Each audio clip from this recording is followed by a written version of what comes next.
Let's do book talk superlatives for books I read in 2022, and I'm gonna run off and grab each of them because otherwise I'm not gonna be able to think of a single book that I have read this year. What is number 1? Appeals to the widest audience. I'm gonna say Legends and Lattes by Travis Baldree because it is just lovely and comfy, and I'm pretty sure that kids can read it. I feel like kids can read it. I don't know, I don't fucking have kids. But yeah, Legends and Lattes. What's next? Class Clown, funniest book. Wait. I have this one right here. That Time I Got Drunk and Saved a Demon by Kimberly Lemming. I will never shut up about this book, and I will never shut up about her because everybody should read this because it's fabulous. What's next? Ooh. There's a couple of these, okay? Tomorrow Times 3 by Gabrielle Zevin, because I did not expect it to make me fall like a little baby, but it sure did. To be reread, oh, I also have this one right here. Wait, it's The Hobbit, because I just reread it.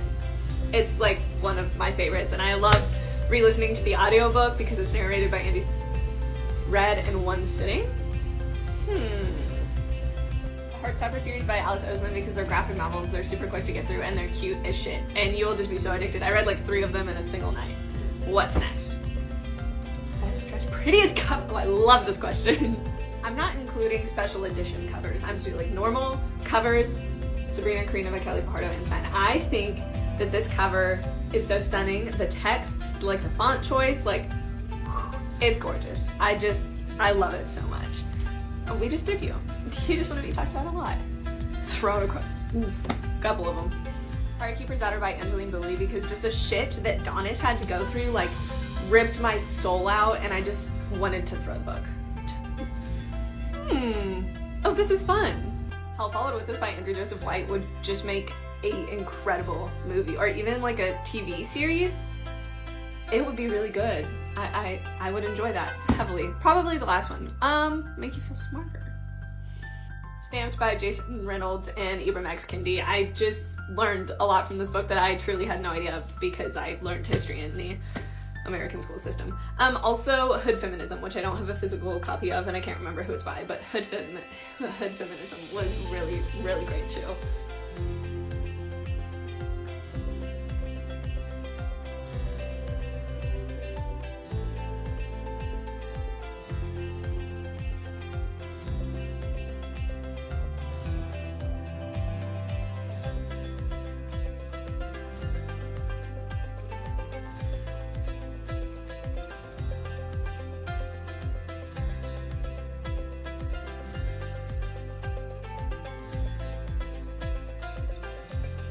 These are the 2022 reading superlatives. Most likely to be reread, most likely to live up to the hype, most likely to make you cry, best cover, best fiction, best nonfiction, and best 2022 release. BOOKTOK superlatives with books I read in 2022. Best plot twist. I don't know that I would call it a plot twist, but I read His Only Wife. This book is so good and you should absolutely read it, but it wasn't a plot twist. I just personally did not see it coming. It shocked me. Most likely to become a classic. Wow. Probably Tender is the Flesh. Just because it is so interesting and such a wide variety of people have read it. Best celebrity look like. Oh, best retelling. Read a lot of Katie Robert this year, so probably. Oh my gosh, I actually didn't read a lot of Katie Robert this year. That's the only one I have on my Goodreads is Stoneheart, which was very good, but I don't know that one necessarily counts. I started Neon Gods, I just haven't finished it yet. Terrible. Most lovable. So much smut. You know what? Yellow Wife was a really good one that I read. I don't know that it would necessarily appeal to the widest audience in the fact that kids definitely should not read this, but maybe just that I would like for this one to appeal to the widest audience because it was so good. It was heartbreaking. Cutest couple. Oh. Okay, well, some of you will learn that Melanie Harlow owns a piece of my soul, but Unbreakable, I simply cannot with that. He is everything. When I say everything, I mean everything. Most genre defying. I read a lot of romance, but I don't really read within a specific genre all the time, so one of these things is not like the others. Who is it? I read so much Tate James, so much Tessa Bailey, so much Melanie Harlan. Love her. Emily Rath. You know what? Actually, most genre defying is, I'm just gonna have to say Beautiful Things, because it is a Regency wide choose, and it's one of the best books I've ever read in my life. Like, hands down, one of the best things I have ever read in my life. Beautiful Things by Emily Rath. One of the best things I have ever read in my life.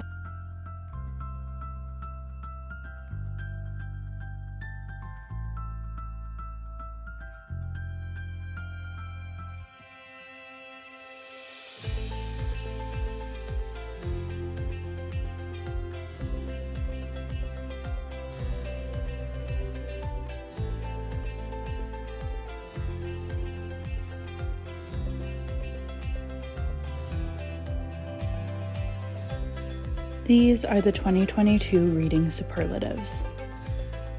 Most likely to be reread, most likely to live up to the hype, most likely to make you cry, best cover, best fiction, best nonfiction.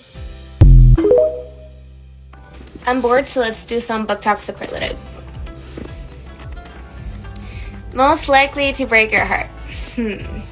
I cry with pretty much every book I read, even if they're happy books. So I'm gonna say for the average person, maybe The Song of Achilles, very sad book. I'm pretty sure you know.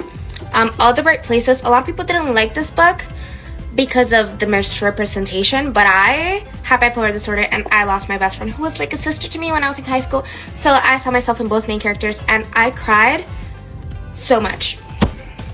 And then the book that I think I've cried the most with ever was The Goblet of Fire. I don't know what that says about me, but that book absolutely destroys me and I cry every single time I read it.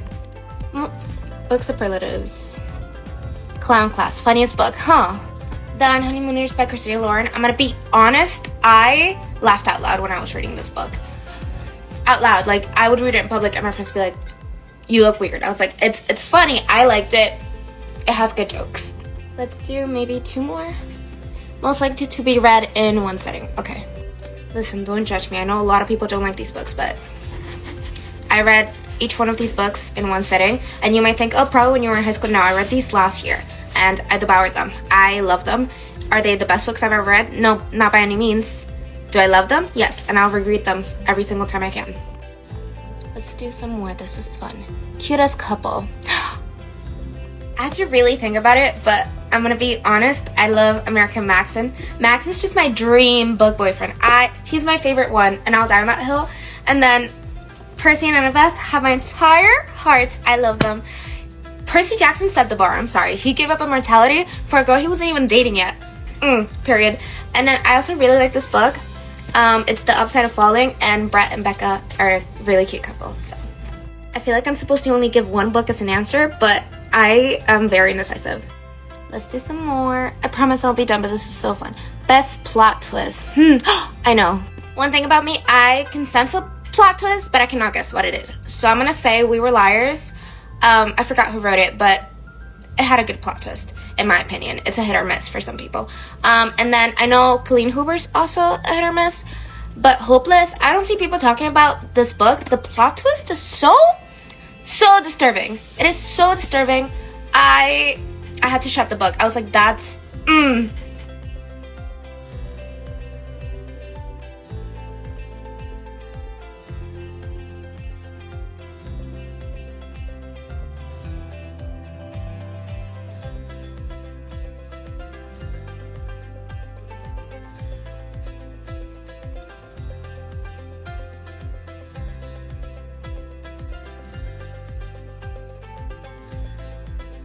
These are the 2022 reading superlatives.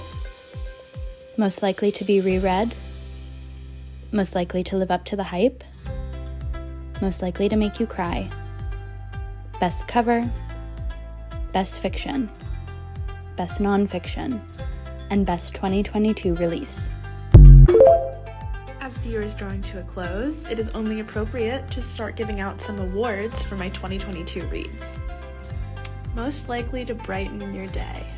Okay, I'm gonna go with Happy Hour by Marlo Granados.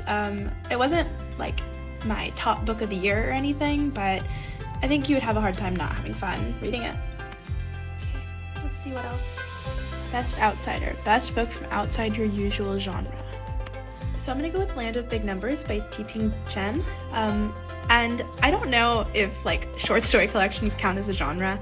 I don't usually do them, but I did this one and I really liked it. It also had a lot of magical realism, which I don't do too much of these days. Let's do another. Most likely to break your heart. Oh my god, I don't even know why I had to think about this. I just finished Night Crawling by Layla Motley. Yeah, I mean, really good book, but quite heavy. Okay, a couple more. Best plot twist. Okay, there's a chance I read this at the end of last year. I can't remember. And I also know that a lot of people really hate this book, and really, in particular, hate the plot twist, but I like those kind of plot twists. I think they're fun, and I thought this was a good one. We Were Liars, E. Lockhart. Okay, let's see. Maybe let's just do one more. Class Clown, funniest book. I don't really read a lot of funny books. Self-Care by Lee Stein. Here's Self-Care by Lee Stein, by the way. Satire of the wellness industry. It's funny. Maybe just one more. Don't Hate Me. Ooh, easy. Assembly by Natasha Brown. If you're behind on your Goodreads goals or whatever you do, pick this one up. So short, like poignant, powerful, just really good.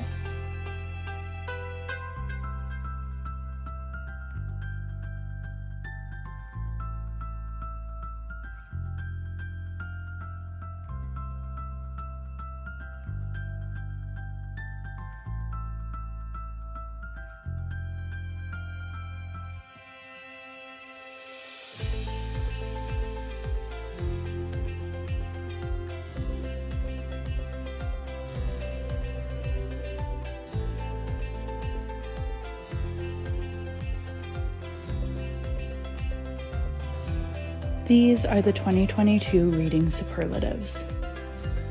Most likely to be reread, most likely to live up to the hype, most likely to make you cry, best cover, best fiction, best nonfiction, and best 2022 release.